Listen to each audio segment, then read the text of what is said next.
అనంత arts పతాకంపై బొజ్జ రాజగోపాల్, సుగుణ దొరవేటి నిర్మించిన సంగీత సాహిత్య విలువలు కలిగిన భక్తి ప్రధానమైన చిత్రం శివశంభో ఏప్రిల్ 18న ప్రపంచ వ్యాప్తంగా విడుదల చేస్తున్నట్లు ఎంపీ ఈటెల రాజేందర్ ప్రకటించారు. నర్సింగ్ దర్శకత్వం వహించిన ఈ చిత్రం భారతీయ కళలైన సంగీతం, సాహిత్యం, నృత్యం ప్రధానాంశాలుగా కలిగిన సందేశాత్మక చిత్రమని, ఇటువంటి చిత్రాలను ఉత్తమ అభిరుచి గల ప్రేక్షకులు తప్పక ఆదరిస్తారని ఆశాభావం వ్యక్తం చేశారు.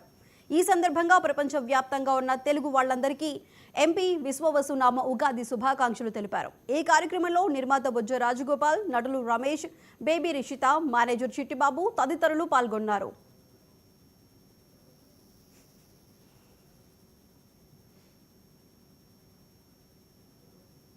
రంజాన్ సందర్భంగా పలు ఈద్గాలలో ఎమ్మెల్సీ ఆలపాటి రాజేంద్ర ప్రసాద్ పాల్గొన్నారు. గుంటూరు జిల్లా కొలకలూరులో అంజుమన్ ఇస్లామిక్ కమిటీ ఆధ్వర్యంలో ముస్లిం మత పెద్దలతో కలిసి ఈద్గా ప్రారంభించారు. ముస్లిం సోదరులతో కలిసి ప్రత్యేక ప్రార్థనలు చేశారు ఎమ్మెల్సీ. ముస్లింలకు అల్లా కృప ఎల్లప్పుడూ ఉండాలని ఆకాంక్షించారు.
నియోజక